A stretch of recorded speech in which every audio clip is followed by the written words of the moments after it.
Hello बच्चों, कैसे हो आप लोग का स्वागत है। और आज मैं बात करने वाला हूँ चैप्टर अकाउंटिंग इक्वेशन की।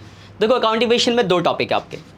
अगर मैं चैप्टर 5 की बात करूँ अकाउंटिंग इक्वेशन की, इसमें दो टॉपिक आपको पढ़ने हैं। एक तो अकाउंटिंग इक्वेशन बनाना और दूसरा है आपका वो फॉर्मूले वाले, जहाँ ओपनिंग कैपिटल निकालना होता है, क्लोजिंग कैपिटल निकालना होता है, एसेट्स लायबिलिटी निकालना होता है। तो दो तरह के क्वेश्चन यहाँ पे बनते हैं, ठीक है। तो अगर बात की जाए अकाउंटिंग इक्वेशन में, कुछ बातें ध्यान रखनी है। किस एंट्री कि सोल्ड गुड्स क्या 10,000 के गुड्स 15,000 में बेच दिए, रेंट आउटस्टैंडिंग। देखो बेसिक्स तो आपने सब नहीं पढ़ा है, चैप्टर तो स्टार्ट सब नहीं कर रखा है। कुछ पॉइंट है जिसको ध्यान में रख लेना, क्योंकि यहाँ गलतियाँ करते हैं बच्चे, रिपीट नहीं होते इसलिए। 10 के गुड्स 15 में बेचे, rent outstanding, prepaid expense, prepaid rent है मान लो, एडवांस में इनकम मिल गई, एक्रूड इनकम है। ये कुछ ऐसे वर्ड्स हैं जिनको देख लेना। एक वो था परसेंटेज वाला कि 10,000 के गुड्स 20% प्रॉफिट बेचा, आधा पैसा मिला। इस तरह की एडजस्टमेंट क्योंकि बहुत कम है, कुछ ही क्वेश्चन में है, तो ये बार बार नहीं हुई तो आपको याद नहीं है। वैसे बाकी तो याद है, बिजनेस स्टार्ट अब हर क्वेश्चन में कर रहे हो तो याद है आपको। Machinery purchase goods, rent paid, salary paid, commission receive, ये सब रिपीटेड ट्रांजेक्शन तो ये आपको याद हो गई है।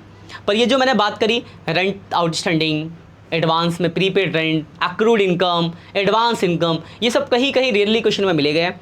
तो इन एंट्रीज पे एक बार नज़र मार के चले जाना, क्योंकि इनके बीच में क्वेश्चन में एक एंट्री आ गई तो फंस जाओगे, वरना बस अकाउंटिंग इक्वेशन एक टॉपिक है। फॉर्मूले वाले क्वेश्चन के लिए बस देखो, एक छोटा सा मैंने वन शॉट लेक्चर डाल रखा है अकाउंटिंग इक्वेशन का, जो सबसे आखिरी 5वां लेक्चर है। प्लेलिस्ट में चले जाना, जो 12th 11th की प्लेलिस्ट है।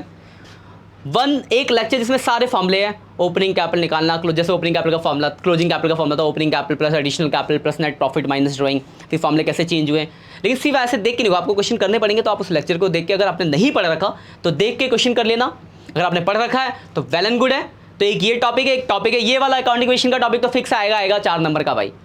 कभी कभार यहाँ से 3 नंबर का क्वेश्चन होता है, तो 7 से 8 नंबर का चैप्टर है, एमसीक्यू में भी डाल देगा। तो 7 से 8 नंबर का ये चैप्टर है, और कम से कम 4 नंबर का अकाउंटिंग इक्वेशन, 3 से 4 नंबर का अकाउंटिंग इक्वेशन तो है ही। तो ये दो टॉपिक है, दोनों पे नजर मार के चले जाना, बस आराम से करके आ जाओगे। कोई भी दिक्कत टेंशन लेने की जरूरत नहीं, बहुत ही सिंपल है। तो प्रेशर नहीं लेना, बस आराम से कूल होके फ्री होके पढ़ो। बाकी स्टडी क्लब से हम संजीव सर आपके साथ है ही, ठीक है बच्चों। कोई दिक्कत है तो आप कमेंट करके मुझसे डाउट्स अपने पूछ सकते हो। मिलते हैं नेक्स्ट लेक्चर में, तब तक के लिए बाय बाय।